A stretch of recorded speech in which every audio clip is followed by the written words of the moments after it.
What's up, guys? Welcome back to the Amino Biohacks Podcast. Today, I am joined by Abi. She is the director and owner of ATOlife, and she's a physiotherapist, and we're going to chat about all things physio. So, Abi, do you want to give the guys a bit of a background about how you got your job and how you got into your line of work?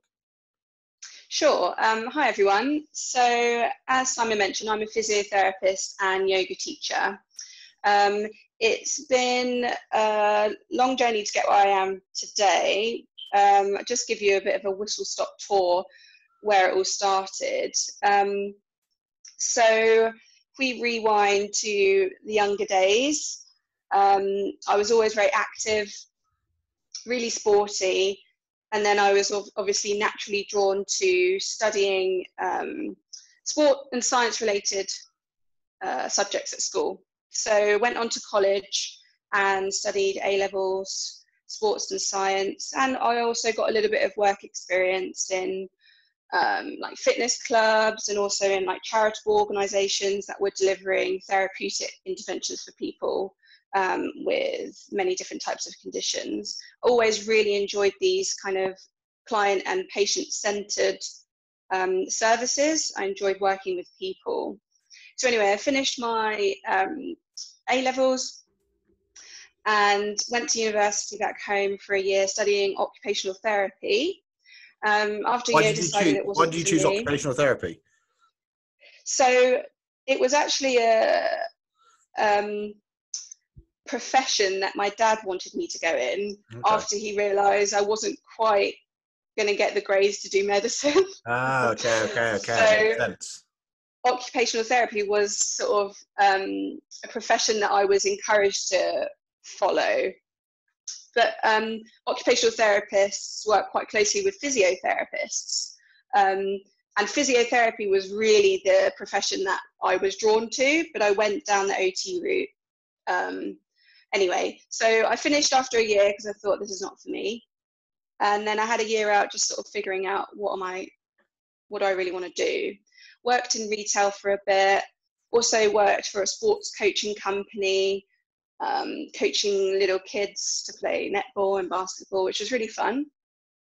And then thought, I need to sort of go back to uni. So then I did some research and found out about sports therapy and decided to enroll onto a degree course in London. That's what brought me here to London in 2009. So I did my 3 years of sports therapy, which was amazing. I really, really enjoyed it. Where did you train? Where did you do training? London Metropolitan University in Islington. They've got a really well-renowned sports therapy department. And then within that time, obviously we had our lectures and everything, but we also had to carry out a certain number of clinical hours as an intern, essentially. So I did that in some sports injury clinics and also in rugby and football, kind of at an amateur level. And also I was introduced to athletics. And that's where I started going to intern with British Athletics based at Lee Valley. So then I was doing that alongside my studies, built up quite a good relationship in particular with the athletic coaches and organisations. Graduated in 2012, which was London Olympic year. And it just so happened that I was asked to go to Arizona early in the spring with a bunch of elite athletes just to be a helping hand, really, and support them in their warm weather training. So I was delivering trackside therapy throughout training and also massage therapy. And I also got to closely work with the coaches, which was amazing. Also, whilst I was writing my dissertation, so it was pretty manic. And when you went to, where in Arizona did you go? Was it Altus or? Yeah, so at that point, it was Altus. Well, it was called the World Athletics Centre at that point. Okay, yeah.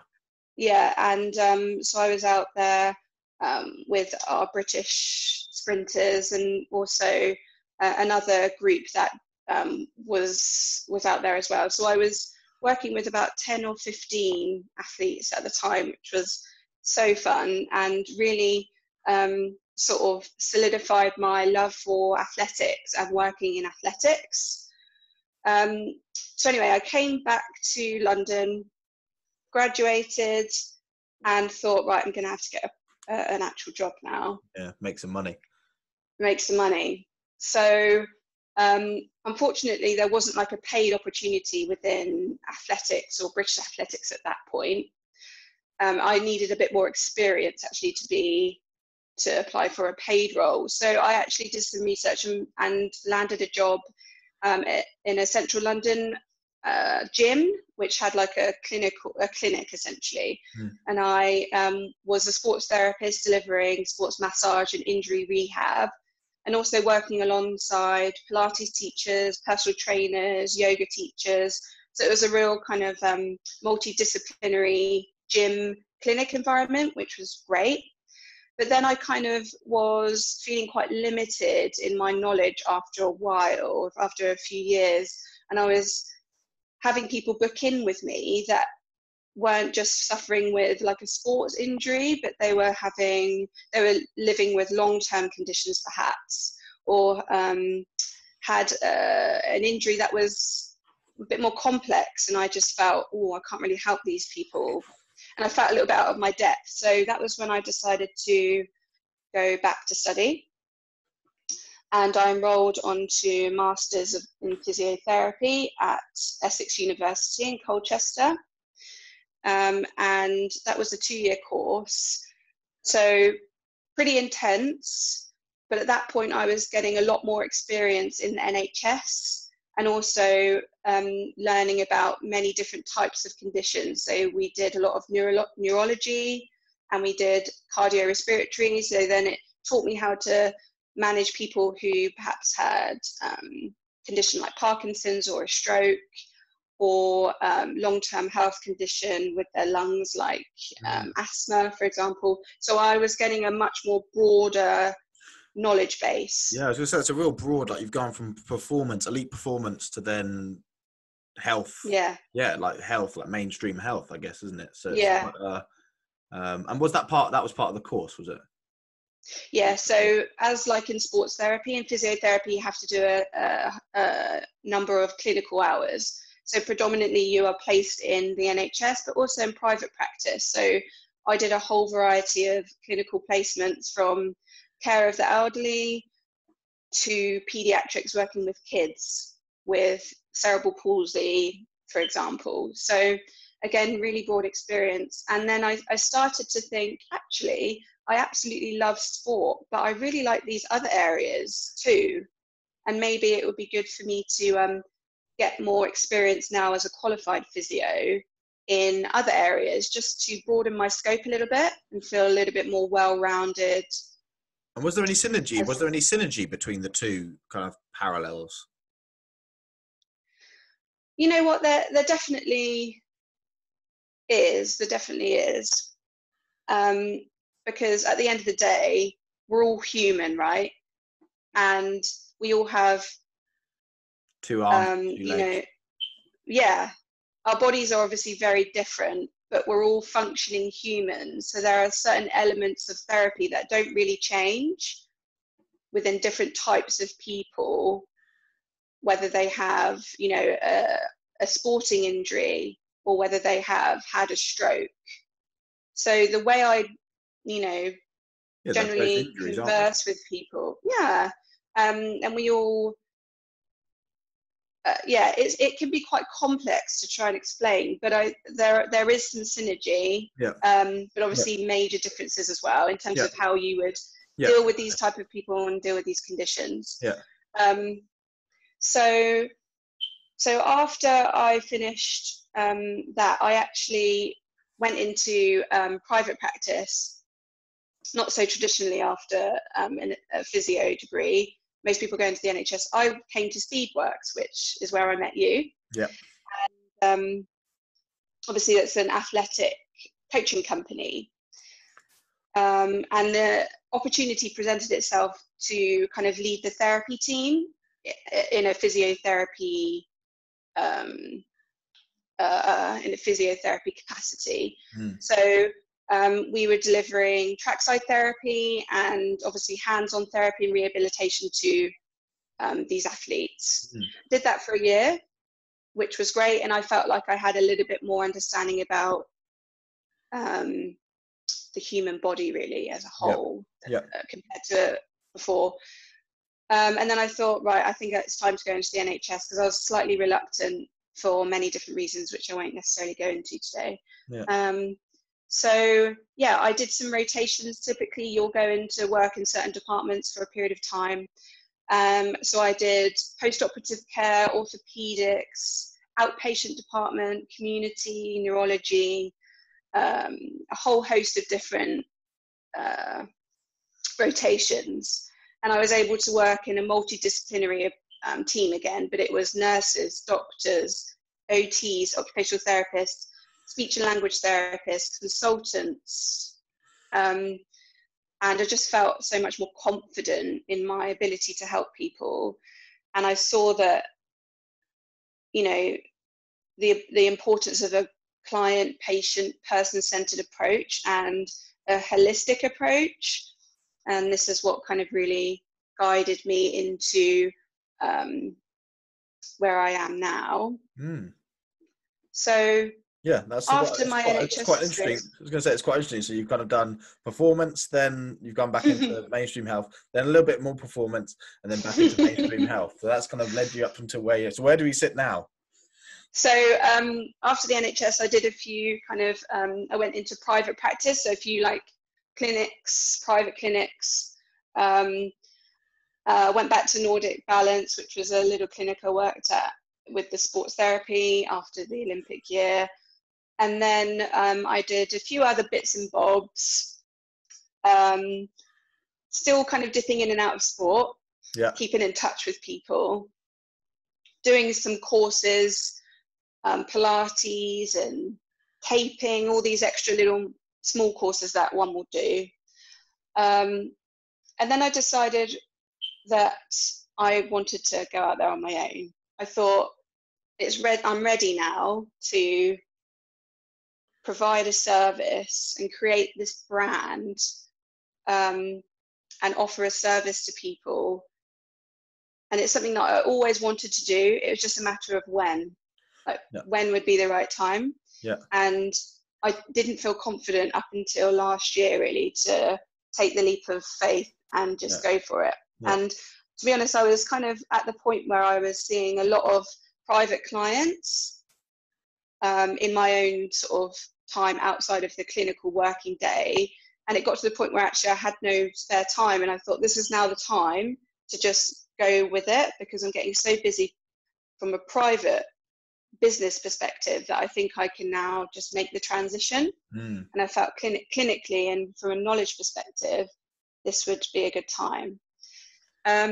So I started a company and it's called ATOlife, and it's a brand essentially. And underneath that, I offer mobile physiotherapy and yoga. I'm also a yoga teacher, and I can offer private yoga sessions and classes, and I also offer group classes. I also have enrolled onto a diploma course called Lifestyle Medicine, which essentially encompasses everything I do. And there's more of a coaching element to it. So it's health coaching basically. So taking someone's health from a broad perspective, looking at different elements of health.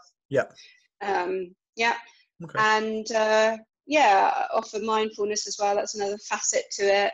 But essentially, it's a multidisciplinary approach. So if there's something that I feel is out of my scope, I will do my best to refer this person to their GP in order to refer them on to perhaps, let's just say, a counsellor or a nutritionist, or if I can help them under my umbrella, like with physiotherapy or exercise therapy or mindfulness, whatever it may be. Brilliant, amazing. That's a real thank you. That's a really in-depth rundown. We'll maybe break it down to a couple of different chunks. So let's go into the performance part. Obviously, let's go back to like 2012 and kind of working with the British athletics team. What what are the common issues you see with athletes? Like, what's give us a bit of a rundown of what it's like and what it's like to work with them as well. So what are the common issues you see first? Common issues. Yeah. So I think in terms of the athletic population, professional elite athletes, I think they expect a lot from you. I don't necessarily think that's an issue, perhaps. When you say expect a lot from you, do you mean what, in terms of attention or in terms of fixing me, or what do you mean by that? A little bit of both. So obviously it's understandable if you're a professional athlete, you want to feel your best all the time because you want to fulfill your goal and you want to perform at your best. So if I was at that level, I would also expect the best from my therapist. I would want all of their attention on me, and I would want them to fix all my problems. Isn't that unrealistic in the real world? Is that what we're alluding to? It is certainly unrealistic in some ways. Well, it is unrealistic, let's be honest. But it's not necessarily just in the athletic population, actually. It's just there's a spectrum. And I suppose maybe professional athletes are that little bit more they're pushing the boundaries, aren't they? They want to that's the whole aim of the game, right? When you get to that level, you're pushing the boundaries, and I guess you want the support and the want your body to work in an optimal way. But I guess one of the byproducts and one of the debts that needs to be paid is the fact that when you push your body, when you damage your body to that extent, I guess it always comes with a price to pay. So I guess I think I can understand what you're saying. Obviously, this idea that you're having to balance realism and helping them perform and be their best, but then also recognize that sometimes you do get injured. So I mean, when you're pushing your body to those limits, sometimes injury is inevitable. We just want to minimize those risks of injury as much as we can, and it's sometimes quite complicated because, as we know, athlete or not, humans are quite complex, and there are so many different factors and elements that will influence someone's risk of injury. And it kind of leads me on to the next point, really, which is mindset. And I think athletes have an amazing mindset they're determined and they're motivated. But in my experience, and maybe this is just in athletics, perhaps, but there are some athletes I feel that do not understand what it takes to become a professional athlete in terms of lifestyle. So there were a certain handful of athletes who were not sleeping well, I guess these are all habits. These are habits that have been passed down to us, isn't it? So you've got the athletic part of an athletic part of yourself, but then also the things that your parents or like just habits that your upbringing. Upbringing, exactly. Which I think that's a really, really great point. Sorry, you were saying so. Sleep. Yes, sleep, diet was a big one. Like sometimes the guys and girls would come into training with no breakfast. They wouldn't have even had breakfast, and you just think, how is that, conducive to a training session? That's and also just like attitudes towards recovery and all these different lifestyle and behavioural elements that lifestyle underpin health. Exactly. And they sit around it, don't they? And they support it. And I guess we're doing them all the time. But I guess when you get to that level of elite performance, you'd think that there might have been better education, but obviously that's not something that you've experienced. So do you think it comes down to education, like with young athletes? Do you think that's the way that I think so? These guys need to be heading. They need to be. I guess it comes from schools as well, doesn't it? Exactly. I think it needs to be sort of educated at grassroots. So with any, in any walk of life, really, if we're going to, raise kids to be responsible adults, whether or not they are going to become a professional athlete, we need to educate them about the importance of just basic life skills. And obviously it's not always straightforward, because we know in the UK there are a lot of people who are living in poverty, and some kids don't even have access to food and breakfast. And it's hard to even think that that's happening, but it does. Yeah, no, so it's hard to fathom. And there are, yeah, and some of these kids may be extremely talented in the sports arena, and they may actually become professional athletes at some point, but they haven't necessarily, let's just assume that they haven't necessarily been told about the importance of a good breakfast or a good meal to support your health, and going to bed early, and therefore they may not, recovery from training, from the training. Exactly. Yeah. And therefore they may not value it. So yeah, I feel it's definitely something that we have to work to educate kids. Might be a new brand for you, maybe. You're giving me all these ideas now. National lottery funding and that. That's really interesting, really, really interesting. So we talked about the mindset of the elite level athlete. We talked about the body. What were your big takeaway and learnings from like being around some of the other coaches in Arizona? What were your kind of learnings from other coaches?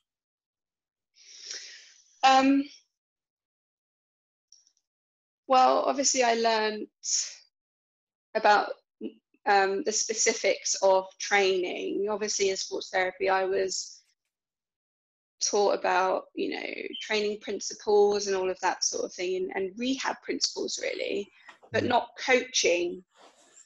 really coaching, and not really in sort of elite. So I learned about not only just from the coaches, but from the athletes themselves, which obviously were instilled from the coaches, about the, things that they had to do on a daily basis in order to perform at their best. So again, we're just coming back to the way you live your life and how you're going to set yourself up so that you can achieve the best in your certain, in that particular training day. So I was taught about the importance of, paying attention to detail, and being really precise about certain elements of your training. And I learned a lot from them about biomechanics. I learned a lot about recovery. I even learned a lot about therapy from these coaches. Because I guess this is where the model's going, isn't it? Before it used to be the coach takes control of training and then wait till they get injured and then they go and see the physio. And I guess now what you've got is this kind of athlete-centered approach where you're never injured or fully fit. I guess if you get an injury, then it's about working around it and seeing what other things you could be doing to enhance your conditioning. And then I guess it's like a bit more grayscale, isn't it? I guess that like now and there's more crossover between you understanding what the coach is wanting and the coach understanding what you're saying in terms of how to get the athlete 100 to 100%. Because I guess athletes are always, we all know this, you carry things all the time. So I guess it's that you're playing this game where you're trying to balance the requirements of the coach, requirements of the athlete as a human being, not just a body. And then also get them physically into tip-top condition as well. Am I correct? Yeah, for sure. And the great thing about the coaches I worked with in athletics particularly was that they were always really, really, they were led by the therapist. So for example, if an athlete did have, let's just say, hamstring injury, they wanted, information about the severity of the injury, what they could and what they couldn't do, and input from you or input from us therapists about modifications that they could make to their training so that they could still get that training load, but not in a way that would hinder their recovery from their injury. So I always had a really good relationship with the sports coaches in athletics, and I thought that it was a real shared decision between the coach, the therapist, and the athlete to put that athlete in the best state to train that particular day or race, let's just say. And I guess one of the big things here, and I think for anybody listening out there, it's this idea that the health underpins all performance. So putting the athlete's health at the forefront of your mind, or putting your own health at the forefront of your mind, in terms of when you're designing programs, when you're designing, when you're looking to attain specific goals with your performance. I've learned this in the past. I've learned the hard way, that you have to put your health as a paramount and as the kind of underlying core principle, because if your health isn't optimized, then you'll never reach max performance, because max performance is you at your best. And so if your health isn't optimized, you're only going to be limited. So I think it's a really fantastic point to make. That But it's not just physical health either, it's mental health. 100%. I remember working specifically with a couple of athletes who were just having a hard time, a couple of young guys, and they were having a hard time with their girlfriends at that point. And that day, their training was just, out the window, basically, because they just weren't in that right headspace, which is completely understandable. And that's when we look at the person as a human being as opposed to a machine, and sometimes it's nice to just have a conversation with someone. So there were times where you may have just been doing some trackside therapy for this one guy in particular, let's just say, and we had a conversation about some troubles that he was having with his girlfriend anyway, because I just make that general conversation. I'm not nosy, I just like to build up a good rapport with people, and we're all find out what's going on. You find out what's going on. Yeah. And you build up a better relationship with people, I feel. And he came in and he was really kind of down in the dumps. We just had a chat, and just a nice short conversation to lift someone's mood can have a massive effect on the activity that they're going to do following your interaction. So change the state, like you said. It's just looking at someone's health from a broad perspective: physical health, mental health, even social health. Just having that social interaction is enough to sometimes give someone that boost. So this is what I'm saying when it comes to like that synergy between a professional athlete or working in a professional athletic environment to working in, let's just say a standard gym. Like, people are people at the end of the day. And we all have these different personalities and different traits and different things that will influence our overall health.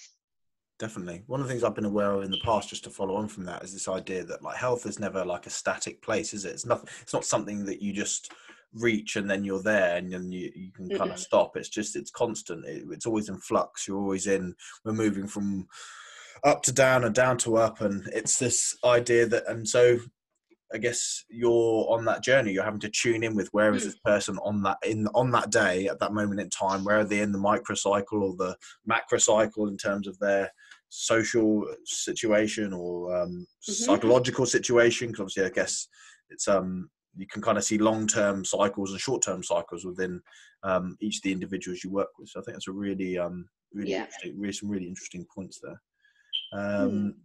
Going into, so we've talked about the performance end of stuff. Going into more healthcare, occupational health, like people, so say for example, somebody does, I'm sure there'll be lots of people listening that do desk jobs currently. What kind of advice, what kind of stuff are you seeing from those types of people? Is it postural stuff, or is this where a lot of your ATOlife lifestyle kind of hygiene, like postural hygiene stuff? Like, give us a rundown of the occupational side of stuff for people with doing desk jobs. So like you quite rightly said, a lot of people that I see from the general population, I suppose, have quite sedentary jobs, and therefore come to me for a lot of the time back-related pain or hip-related pain. But these people might actually be quite... Sorry, what's the percentage of back pain? Like, so say you have 100 people come in, what percentage is back pain from occupational? I'd say, I mean, I couldn't give you the specifics without doing the stats, but I would say probably about 70%. Oh wow, it's a lot. It's a high percentage. Yeah, most of the time, if people come in with back pain to me, they do usually have quite sedentary jobs, but they might also be quite active. So when it comes to occupational health, there is a little bit of a misconception actually that your bad posture will be the reason why you're getting back pain, let's just say, or the reason why you're getting neck pain. So there are, pretty much 90% of people who come in with back pain say to me, I know it's because I've been sitting a lot recently and because I'm sitting with my shoulders hunched like this, and I'm trying to sit up tall, and I'm doing my best, but it's just not getting any better. And actually there's been a lot of research that's gone into back pain because of how common it is. And we're finding out that actually there is no right or wrong posture, actually, because you could be someone who sits with the world's worst posture, or the world's worst posture to what we think would be good, and they might not have any back pain. Because the body, I guess is it because the body's adapted to it? The body has been able to understand, it's figured out its own path.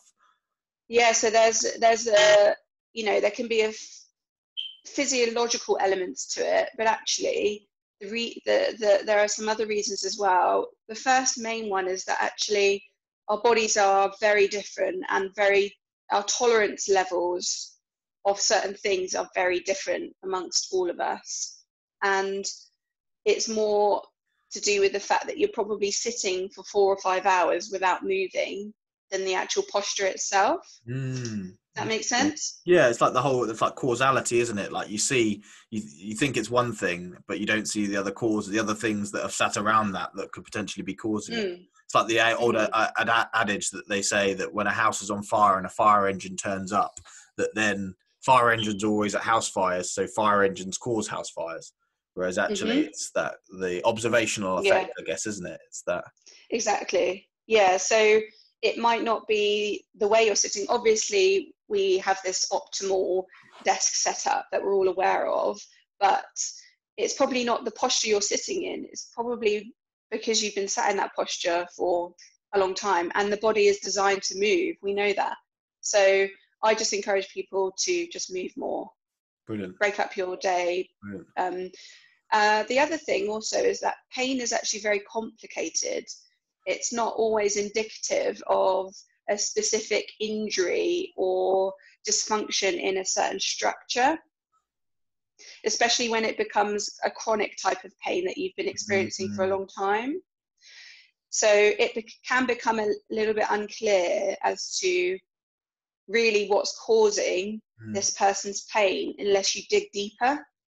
And this is where those important conversations come in, like, how are you doing? How are you feeling today? Is there anything that's, any change? Have there been any changes in your routine or your overall health, not only from a physical standpoint or an exercise standpoint, for example, but have you been going through anything emotionally quite taxing at the moment, or how are you sleeping? How's your sleep in general? So it's about thinking outside the box and understanding that back pain, just because we're on the subject of back pain, in the general population is multifaceted. 100%. I think there's really, really, really great points there, especially from somebody who's in the field, hands-on, practicing it. Like for self-awareness, for anybody listening, I think pain is subjective, and it can be magnified, and it can be it can be decreased as well. I always use examples of, like, you see human body going through amazing feats of, like in the military sense or in athletic senses, because there is a particular goal at the end, and this idea that purpose, like particular goal, can be a painkiller. And I guess it happens in the exact opposite. Like if you're really struggling psychologically with work, or it's going to paint. It depends on the lens you're looking through, doesn't it? I guess that's what it always comes down to. And I guess it's a really, really interesting point. I think for self-awareness, for anybody listening, to be aware that, again, it comes back to, like I've said, the awareness of understanding that it's not just black or white. It's that there's this level of grayscale in the middle. Would you agree? Yeah, definitely. And maybe this is, again, another conversation in itself, because there are so many different elements to it, and so it's quite nuanced. So no, it's really good. No, it's so interesting. It's like we're going down a rabbit hole a little bit here. We'll have to get you back on again, because I think this pain topic's going to be is a really interesting one, actually, from some of the research that I've read. Okay, great. So we've looked at performance, we've looked at health. We're kind of getting towards the kind of back end. I don't want to keep you for much longer. What does the future look like for you currently? With your practice with ATOlife, what's the next steps? So I would like to continue to build the brand in itself as like a general health and well-being brand, and have different elements within that. So obviously, as you know, my background is physio, so I will continue to deliver physio ongoing, and yoga, as a clinician, if you like. But I would like to try and build ATOlife into a brand that people, or into a business or a company, organization that people can come to if they are not feeling great in their general health and well-being, and they just want some guidance, and they just want some information about how they could improve or feel better. People want to feel better, don't they? People want to feel better. Like that's the tick in the box, isn't it, I think? And I want to kind of grow, or continue to grow, ATOlife as a really open and honest organization. And I don't want to, and I'd like to continue for it to be evidence-based, and I've obviously got my brand values, so it needs to continue to be person-centered above all, really. I would like to be able to offer coaching, so in that broad health and well-being, so coaching someone to improve their health and well-being, and obviously referring them to different health professionals that have specific skill sets within that, whether that's in private practice or through the NHS. I would be like the case manager, if you like, the base, and then they will go out to different professionals if necessary, if it was out of my scope to help them. Because I guess there's an element to this, that the mass group of people needs the general check-ins, the general reminders, but within that population, there's always going to be specific at the ends of the bell curve issues that come up, right? And I guess what you're trying to do, and your brand you're trying to build, is obviously you want to be able to cover all of those elements in terms of lifestyle, wellness and health. And then obviously it's those times that you have your generic training, but within that there are times, and this happens to all of us at different times throughout our lives and in different situations, where we need specialists in mindset, in nutrition, in digestion, in posture, in injury. And I think what you're trying to build is obviously holistic, and I think it really ticks that box in terms of the fact that you've got the bulk mass general ideas that everybody needs, and then within that there's the specifics. Exactly. So almost like a one-stop shop for your health. And perhaps in the future I would think about under the actual ATOlife umbrella having different health professionals working within ATOlife and offer coaching, consultancy, and I would really like to have and run health and wellbeing retreats. So I'd like to be able to access people far and wide. So there may be an online coaching element to it, but let's just say every few months or on one occasion a year, I would create a retreat, a face-to-face retreat for people somewhere central, let's just say somewhere in Europe, for these people to come and spend a long weekend or a week in this health and wellbeing retreat. Yeah, so you're getting like a full immersion so that people can really like, they get the bits and pieces kind of throughout the year, and then you really go all in, like, in depth. Dive in, and you have all of your different health professionals there. So you might have on Wednesday your meeting with your nutritionist, and they'll discuss how your nutrition has been going over the last 6 months. Then you've got me, and I'm helping you with your back pain. And then you'll have the personal trainer who's delivering your exercise sessions that morning, whatever it may be. But it's, again, all encompassing and holistic driven. And I guess that's helping. I was going to say that I guess that's helping people with their education as well. Like, to come and get a full immersion each year is just a way to really, like, the super speed driving course that you can do in a week. That type of idea that you come and learn, and it stays with you, doesn't it? Like, some of the things you take away. And it might be sort of midway through the year, or it might be like an onboarding thing. So you enroll onto this lifestyle medicine program, and you have the retreat at the beginning that will kickstart you and motivate you, and then we'll just check in and guide you ongoing when you're back home. Definitely. And keep you accountable. And so that's the goal. That's the vision. Good. That's the vision. I like it. We'll see how we go. Brilliant. Okay, we're going to look to wrap up. Normally I ask the guys as well, like, just for tidbits on what are you reading at the moment? That's one big question. Well, it's always good. My coffee table book. Yeah, exactly. What are my new I've just bought this. Oh, very good. Lifespan. Do I like it? I'm not sure if I like the title. It's called Lifespan: Why We Age and Why We Don't Have to. So it kind of creates this idea that, let's just stay young forever. And I don't know if I kind of believe in that, but I haven't actually started it. I just got it yesterday, but this is the book I'm going to read. Good that it was just there, actually. And it talks about improving your health span, essentially.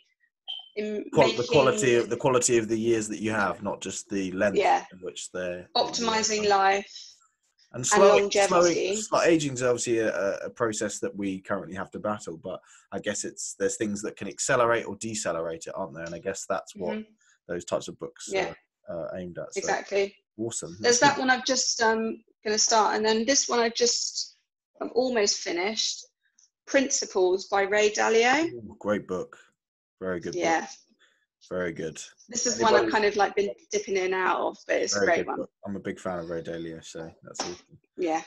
Abi, really appreciate your time with this. Guys, make sure you hit the like button for us if you've enjoyed today's episode. Also hit subscribe and the notification bell so you'll get notified when we make cool content like this. Hopefully we'll get Abi back on soon. We want to delve into maybe some more of the pain topics. I think that's going to be an interesting area for us. Abi, really appreciate your time on this. Thank you so much. Thanks for having me. I hope to speak to you soon. Cheers. See you soon. Bye.